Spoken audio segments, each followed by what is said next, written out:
Hello student. अब हम discuss करने जा रहे हैं मार्जिन ट्रेडिंग के बारे में, राइट।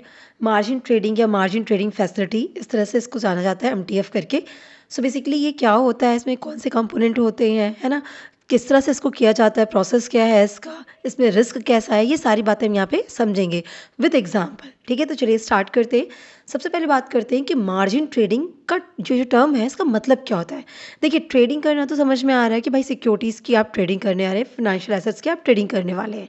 अब जब बात मार्जिन ट्रेडिंग की कही जा रही है, इट मीन्स कि आप बोरोड फंड के थ्रू ट्रेडिंग करने वाले हैं। मार्जिन ट्रेडिंग का टर्म हम वहाँ यूज़ करते हैं जहाँ पे आप फंड को बोरो करेंगे एंड देन आप फाइनेंशियल एसेट्स की ट्रेडिंग करेंगे। अब फंड को बोरो करके फाइनेंशियल एसेट्स की ट्रेडिंग करना एक अलग चीज़ हो गई कि जैसे आप ऐसे समझो कि भाई मैंने बैंक से लोन ले लिया, लोन लेने के बाद उस पैसे से मार्केट में जाके सिक्योरिटीज़ को परचेज़ किया। वो बोरोड फंड की बात यहाँ नहीं कही जा रही है। यहाँ बोरो फंड की बात कही जा रही है ब्रोकर से, राइट। अब वो ब्रोकर आपकी कोई भी ब्रोकरेज फर्म हो सकती है, बैंक आपका एज अ ब्रोकर वर्क कर रहा तो बैंक हो सकती है। मतलब अब यहाँ पे जो बोरोड फंड की बात कही जा रही है उसमें थोड़ा सा चेंज है। बेसिकली मार्जिनल ट्रेडिंग का जो ये फैसिलिटी होती है, ये एक ऐसा प्रोडक्ट है जो एक्सचेंज के थ्रू अप्रूव किया जाता है और इन्वेस्टर को अलाउ किया जाता है कि वो अपना जो भी सिक्योरिटीज़ परचेज़ करना चाहते हैं, जो भी बाय करना चाहते हैं, तो जितने भी परचेज़ प्राइस है उस पर्टिकुलर सिक्योरिटीज़ को ख़रीदने की, तो उस टोटल वैल्यू का, उस टोटल परचेज़ प्राइस का कुछ रिमेनिंग अमाउंट ही पे करके वो उस सिक्योरिटीज़ को परचेज़ कर सकते हैं। जो बाकी रिमेनिंग अमाउंट होता है वो कौन पे करती है? वो पे करती है ब्रोकरेज फर्म।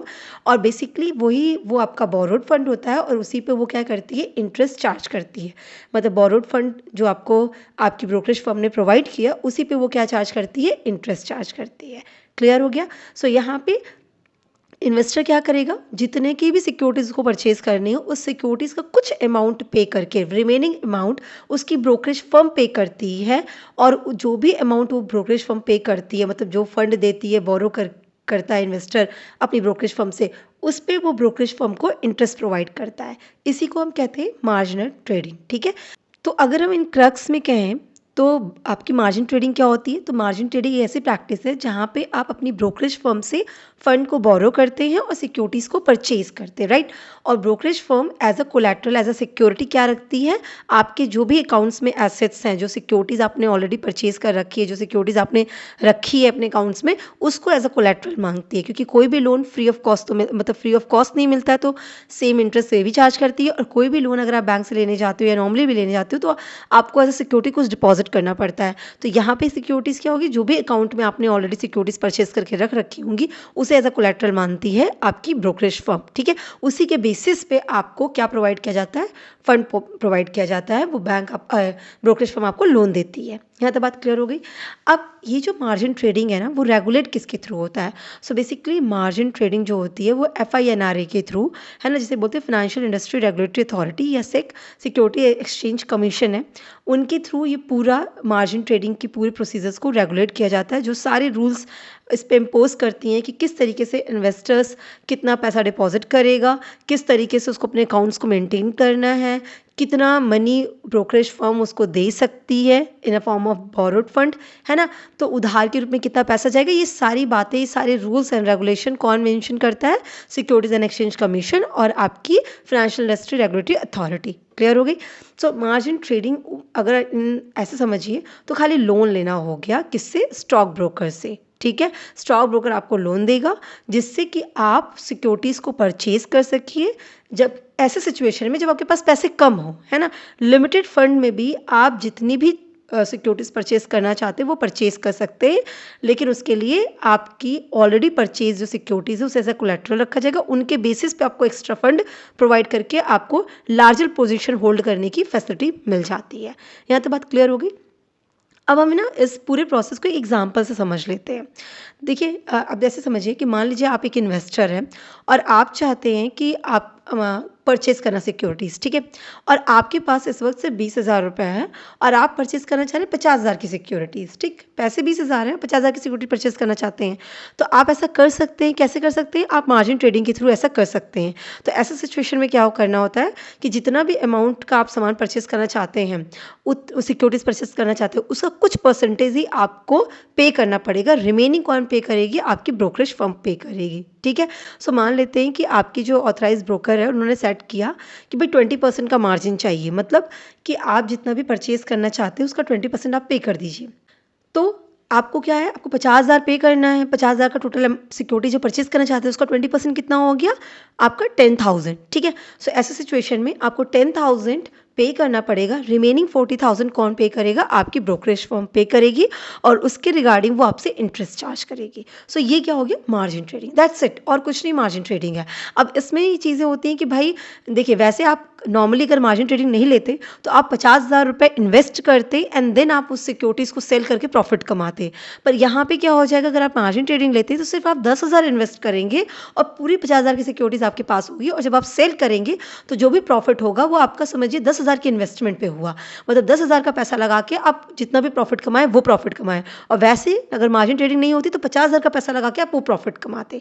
तो कहीं ना कहीं प्रॉफिट परसेंटेज आपकी मार्जिन ट्रेडिंग के केस में बढ़ जाती है कि इन्वेस्टमेंट कम और रिटर्न ज़्यादा है, ऐसा हो जाता है आपका मार्जिन ट्रेडिंग के केस में।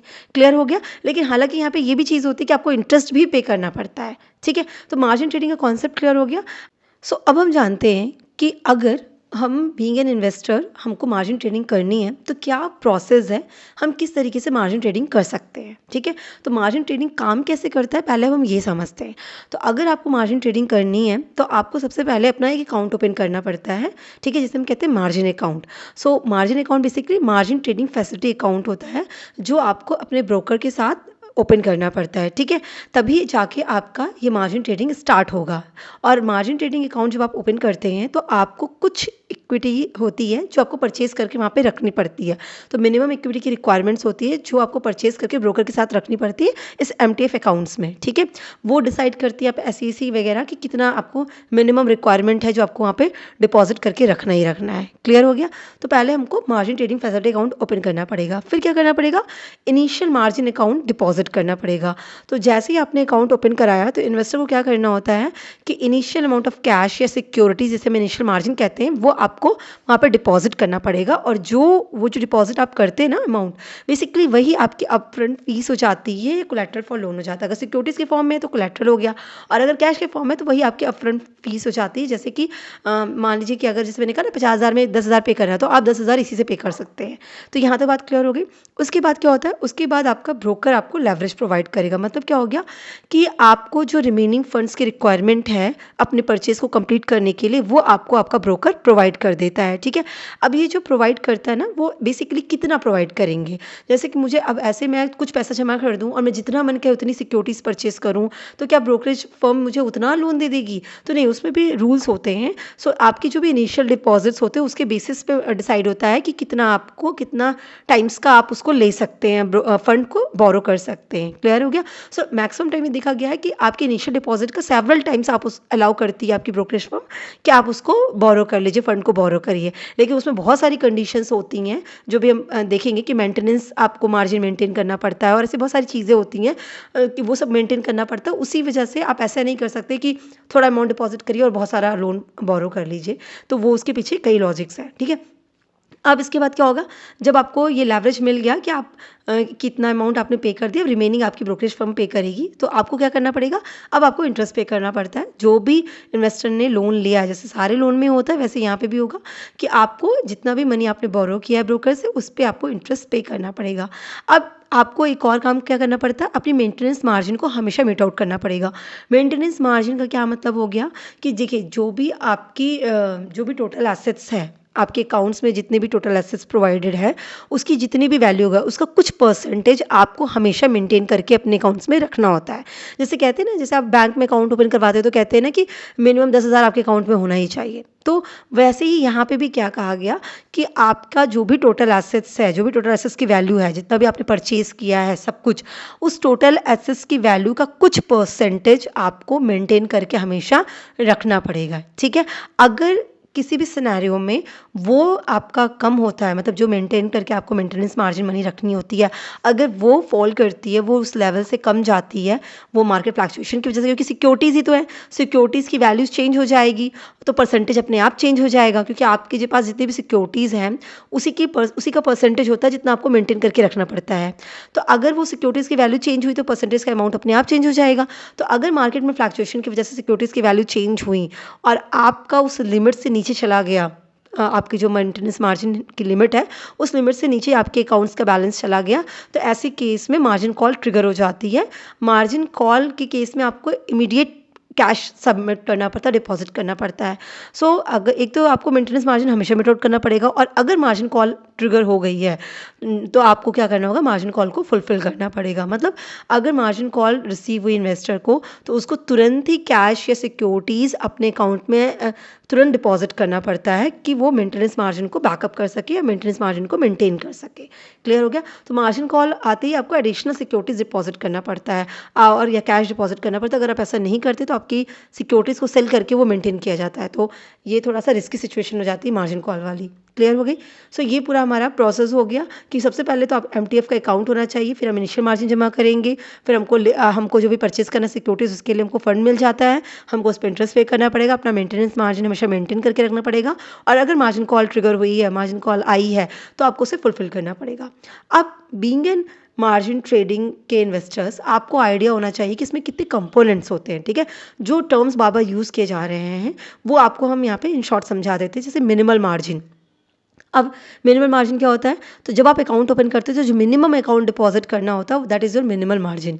अब इनिशियल मार्जिन क्या होता है, इनिशियल मार्जिन होता है कि आपको आपकी परचेज प्राइस का जो भी आपने फंड रखा है उसमें, उसको यूज़ करते हुए आपकी परचेज प्राइस का कुछ परसेंटेज जो आपको डिपॉजिट करना है वो आपके इनिशियल मार्जिन है। जैसे मैंने कहा ना आपको कि 50,000 का सिक्योरिटी आप परचेज करना चाहते थे, उसका 10% अगर 20% उन्होंने कह रखा है कि भाई 20% आपको डिपॉजिट करना है, तो 50,000 का जो 20% आता है वो इनिशियल मार्जिन हो गया। 10,000 आपको डिपॉजिट करना पड़ेगा, 40,000 आपको आपकी ब्रोकरेज फर्म लोन देगी। ठीक है, तो वो इनिशियल मार्जिन हो गया। फिर हमारा आता है मेंटेनेंस मार्जिन। सो मेंटेनेंस मार्जिन हो गया तो मिनिमम अकाउंट बैलेंस, जो हमेशा आपको मेंटेन करके रखना ही रखना है, जिससे कि आपकी मार्जिन कॉल ट्रिगर ना हो। ठीक है, तो किसी भी केस में आपके अकाउंट का जो बैलेंस है उस थ्रेशोल्ड लिमिट से नीचे जाएगा, बिलो होगा, तो उस केस में आपको एडिशनल फंड प्रोवाइड करना पड़ेगा या सिक्योरिटीज़ आपकी सेल कर दी जाएंगी। क्लियर हो गया? तो आपका मार्जिन वो कॉल मेंटेन किया जाएगा। सो मेंटेनेंस मार्जिन बहुत इंपॉर्टेंट चीज़ है। हमेशा मिनिमम अकाउंट बैलेंस जो भी परसेंटेज सेट किया गया है SEC के थ्रू, सिक्योरिटी एक्सचेंज कमीशन के थ्रू, वो उतना परसेंटेज आपको हमेशा मेंटेन करके अपने अकाउंट्स का रखना ही रखना है। ठीक है, मार्जिन कॉल बार बार कहा जा रहा है, तो मार्जिन कॉल क्या है, बेसिकली ये डिमांड है। मार्जिन कॉल मतलब डिमांड करना। तो जब मार्जिन कॉल आती है, इसका मतलब ब्रोकर आपको डिमांड करता है कि भाई अब आपका मेंटेनेंस से कम हो गया है, आप तुरंत डिपॉजिट करिए एडिशनल फंड को, अदरवाइज आपकी जो सिक्योरिटीज़ है उसको सेल करके वो मार्जिन रिक्वायरमेंट मेंटेन कर ली जाएगी। ये थोड़ा सा सही नहीं रहता है, इसीलिए हमेशा मेंटेनेंस मार्जिन मेंटेन करना चाहिए। ठीक है, अब यहाँ तक तो बात क्लियर हो गई। सो हमें पता है कि मार्जिन ट्रेडिंग क्या होती है, क्या कंपोनेंट होता है, प्रोसेस क्या होता है, और अगर हम बेनिफिट्स के बारे में सोचें तो हम खुद ही समझ सकते हैं कि भाई हमको लोन प्रोवाइड हो जा रहा है, हमारी फाइनेंशियल कैपेसिटी इंक्रीज़ हो जाती है, हमारी बाइंग कैपेसिटी इंक्रीज़ हो जाती है ना। हमारे पास पैसे कम है पर हम ज़्यादा परचेज़ कर सकते हैं, हमारा प्रॉफिट इंक्रीज़ कर जाता है, कम पैसे लगा के ज़्यादा हमको रिटर्न मिलता है। हम 50, अगर मान लीजिए 50,000 की सिक्योरिटीज़ परचेज़ करते हैं और हमें 60,000 का प्रॉफिट होता, सेल करने पे 60,000 मिलता, तो 50,000 लगा के आपको 60,000 मिला, मतलब 10,000 का प्रॉफिट हुआ। और अगर आप मार्जिन ट्रेडिंग करते तो आपको 10,000 लगा के आपको 10,000 का प्रॉफिट होता है। सोचिए कितना प्रॉफिट हुआ, 10,000 के पैसे पे 10,000 का प्रॉफिट, वहाँ 50,000 के पैसे पे 10,000 का प्रॉफिट, तो रिटर्न के परसेंटेज बढ़ जाते हैं, तो प्रॉफिट इंक्रीज़ कर जाता है मार्जिन ट्रेडिंग की वजह से। इसके अलावा लिक्विडिटी इंक्रीज़ कर जाती है ना, आप ज़्यादा से ज़्यादा आपके पास फ्लेक्सिबिलिटी आ जाती है कि आप ज़्यादा पैसे बोरो करके सिक्योरिटीज़ को परचेज़ कर सकते हैं, है ना। ऐसा नहीं कि इतना पैसा तो बस इतनी सिक्योरिटी परचेज़ कर सकते हैं। तो ये तो फ़ायदे हम खुद ही समझ सकते हैं मार्जिन ट्रेडिंग के कॉन्सेप्ट को समझ के। पर बात अगर रिस्क की करें तो क्या रिस्क है? सबसे पहली बात, ये लॉसेस को एम्पलीफाइड कर देता है। जिस तरह से आपके प्रॉफिट को एम्पलीफाई करता है ना, वैसे आपके लॉस को भी एम्पलीफाई कर सकता है। मतलब अगर मार्केट्स आपके अकॉर्डिंग नहीं मूव ऑन किया, इन्वेस्टर्स के अकॉर्डिंग नहीं चला, तो ऐसे केस में इन्वेस्टर्स को काफ़ी लॉस हो जाता है, उनकी इनिशियल इन्वेस्टमेंट से भी कई गुना ज़्यादा लॉस हो जाता है। तो ये एक तो ये रिस्क होता है। दूसरी, मार्जिन कॉल। अगर मार्जिन कॉल आ गई सो समझिए कि प्रॉब्लम है। मतलब अगर मार्केट सडन ड्रॉप हो गया और आपको मार्जिन कॉल ट्रिगर हो गई, सो इन्वेस्टर्स को फोर्स किया जाता है कि वो तुरंत डिपॉजिट कैश कर दे, कैश को डिपॉजिट करे, अदरवाइज उसकी सिक्योरिटीज़ को सेल कर दिया जाता है। तो ये मार्जिन कॉस्ट थोड़ा सा इशू है। नेक्स्ट आता है हमारा इंटरेस्ट कॉस्ट। तो आप जो भी लोन लेते हैं उस पर आपको इंटरेस्ट पे करना पड़ता है, तो ओवरऑल जो कॉस्ट होती है आपकी वो इंक्रीज़ कर जाती है ना, क्योंकि आप लोन ले रहे हैं, इंटरेस्ट का बर्डन आप पे आ रहा है, आपके पास ऑलरेडी रिस्क है ही है कि भाई फ्लैक्चुएशन है मार्केट में, और इसके अलावा आपने लोन ले रखा है ब्रोकर से, तो उस पर भी इंटरेस्ट पे करना पड़ता है, तो वो एक कॉस्ट आप पे इंक्रीज़ कर जाती है, तो ओवरऑल कॉस्ट इंक्रीज़ कर जाता है। इसके अलावा फोर्स्ड लिक्विडेशन, सो अगर मार्केट आपका वॉलेटाइल है तो इस केस में कई बार ब्रोकर आपको फोर्स करते हैं कि आप सिक्योरिटीज़ को सेल कर दीजिए, जिससे उनकी मार्जिन कॉल रिकवर हो सके, क्योंकि आपने मेंटेनेंस मार्जिन को मेंटेन नहीं करके रखा। तो जब मेंटेनेंस मार्जिन आप मेंटेन नहीं करते हो तो मार्जिन कॉल ट्रिगर होती है। अब मार्जिन कॉल ट्रिगर हो गई और आपने तुरंत डिपॉजिट नहीं किया कैश, तो वो आपको फोर्स करेंगे कि आप सिक्योरिटीज़ को सेल करिए, ठीक है, जिससे उनकी मार्जिन कॉल रिकवर हो जाए, है ना। ये ऐसा होता है कि आपके लिए बिल्कुल भी अच्छा नहीं होता, क्योंकि कई बार अनफेवरेबल प्राइस पे भी आपको सेल करना पड़ता है। और ये आपको क्या सेल करना पड़ता है, ब्रोकर सेल कर देता है बिना आपकी कंसेंट के, क्योंकि उनको अपनी मार्जिन कॉल रिकवर करनी होती है। तो मार्जिन कॉल ट्रिगर ना हो, ये बहुत ज़रूरी होता है, ठीक है। इसके अलावा एक हमारा लास्ट आता है कि साइकोलॉजिकल स्ट्रेस बहुत इंक्रीज़ हो जाता है। इसके पीछे एक्सप्लेनेशन की बात नहीं, आप खुद से समझ सकते हैं कि एक तो सिंपल सी चीज़ है कि आप सिक्योरिटीज़ परचेज़ कर रहे हैं, आपने जितने में परचेज़ किया है उसकी प्राइसेस हाई होंगी, तभी आप सेल करके प्रॉफिट कमाएंगे। तो उसकी उन सिक्योरिटीज़ की प्राइसेस हाई हों, एक तो ये आपके पास हमेशा रिस्क रहता है कि वो हाई हो, लो ना जाने पाए, अदरवाइज़ आपको लॉस होगा। ऊपर से आपने लोन भी ले रखा है ना, उन्हीं सिक्योरिटीज़ के लिए आप इंटरेस्ट भी पे कर रहे हो। और इन दैट सिनेरियो अगर किसी भी सिचुएशन में आपकी सिक्योरिटीज़ जो आपने परचेज़ की उस परचेज प्राइस से डाउन जाती है, तो आपके पास कितना स्ट्रेस रहेगा। सो ये साइकोलॉजिकली स्ट्रेस प्रोवाइड करता है मार्जिन ट्रेडिंग, ठीक है। सो आई होप आपको पूरा क्लियर होगा कॉन्सेप्ट कि मार्जिन ट्रेडिंग क्या चीज़ है, और जितनी भी इंपॉर्टेंट बातें हैं मार्जिन ट्रेडिंग से रिलेटेड वो हम सब यहाँ पर डिस्कस कर लिया है। So wish you all the best, thank you so much.